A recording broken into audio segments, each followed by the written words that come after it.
Hey, it's me, MLB. Here is part 8 of You Lose. Enjoy. Caudron saw your attention waver to behind her, coupled with the distressed look on your face, and she turned her head to see what it was that had caught your eye. In that split second, you threw your quirk into action and blasted a stream of sand at Caudron's arm to make her let go of Katsana so that you could run in and grab her, which you did, and you caught her at the last second before she hit the ground. While overhead, the glass behind Caudron had been shattered, and another Bakugou came barreling in through the window amid a torrent of expletives and threats. You activated your quirk again as you caught Katsana and rolled so that the shards of glass would pelt you and not her as you used the sand to slide your way out from the fight. There was so much going on, and you had no idea how Bakugou had managed to get outside and into his usual villain outfit, not knowing that there were duplicates of him. The second that Caudron fought back, the Bakugou melted, and you let out a sound of surprise, clutching a very scared Katsana to your chest as your Bakugou in black grabbed your arm and pulled you up to run with him. "Who was that?" you called to him as you ran, all three of you making a break to safety. "My clone," Bakugou called back. "I called in some help." "Oh," you thought as you ran with him down the hall. Bakugou knew exactly where to exit and took you to the roof, ushering you to a waiting helicopter that would take you away to safety. You checked Katsana over while you were in the air, and she seemed fine, which was a relief, but now begged the question, where could you go that would mean that you were all free of being harassed? Bakugou held you close during the ride. There was a part of him that had been really worried that he might not ever see you or Katsana again, so holding you and occasionally giving Katsana a pat on the head was all he needed to assure himself that you weren't mirages. As the adrenaline in your system wore off, you suddenly felt very weak, and then remembered that it had been well over 24 hours since you had had anything to eat or drink. "Hey," you said softly to Bakugou as you rested your head back against his shoulder. He looked down at you and waited for you to continue. "I don't feel so good," you said softly, your body starting to go limp as you slowly passed out in his arms. You could hear him calling your name, but you just honestly had no more energy, and it felt kinda nice to just let the black swirling mass of unconsciousness take you over. When you woke next, you were in an underground hospital, and both Bakugou and Katsana were there. "Idiot," Bakugou growled protectively as you came to again, and rolled your head to the side to look at him as you lay on your back in the bed. "Why didn't you eat?" "How did you know that I hadn't eaten?" you asked him in a croaky voice. "Doctor said so," he grunted, handing Katsana over to you since she was making all kinds of fussy noises and trying to grab for you from his arms. He sat her down on your tummy, and you smiled weakly at her and lifted one cannulated arm to pat her head. "They've got you on IV fluids," he grunted. "So why didn't you eat?" "They wouldn't let me," you said to him. "What do you mean?" he asked gruffly. "They were going to starve me until I agreed to testify against you. 3 days they were going to refuse to give me food." "Those bastards," Bakugou growled. "So much for Hero."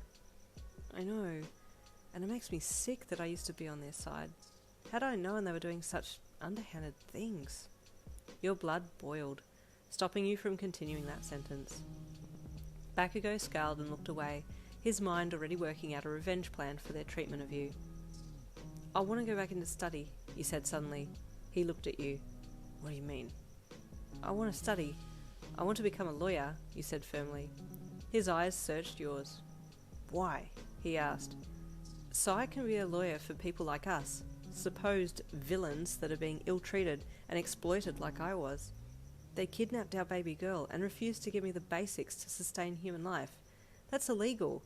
And if it's not, I'll make it illegal," you stated firmly. "You know you won't be able to take them down," he said. "I will. Watch me," you said, fire burning in your eyes. Bakugou smirked. "You're an idiot, but I'll support you," he grunted. "I'd prefer to blast them into space. But if you want to do it this way, I'll be there to back your dumbass. If you fail, I'll kill him."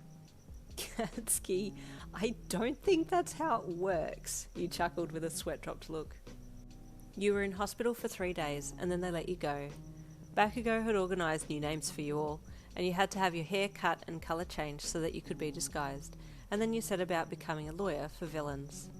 The more people you spoke to, the more you saw the injustice, from parents of villains being denied home loans, to whole communities turning on family members of villains and kicking them out of town. No one represented these people, and you felt there was a need that wasn't being met. Because of your schooling credentials, you were able to fast-track your study, and instead of having to do 5 years of study, it only took you 2, and it wasn't long before you were working independently and had a lot of clients. Your first few court cases were very nerve-wracking, but you managed to grab a win for most of them, and Bakugou was very smugly proud of your efforts. "Did you blast anyone's ass today?" he asked as you got home one afternoon. If by blast you mean win the case hands down and get paid a hell of a lot of money, then yes, I did blast them, you replied with a smirk. "That's my girl," he replied. Just then Katsana came running into the room, her blonde pigtails jiggling as she ran towards you. "Mama!" she cried happily.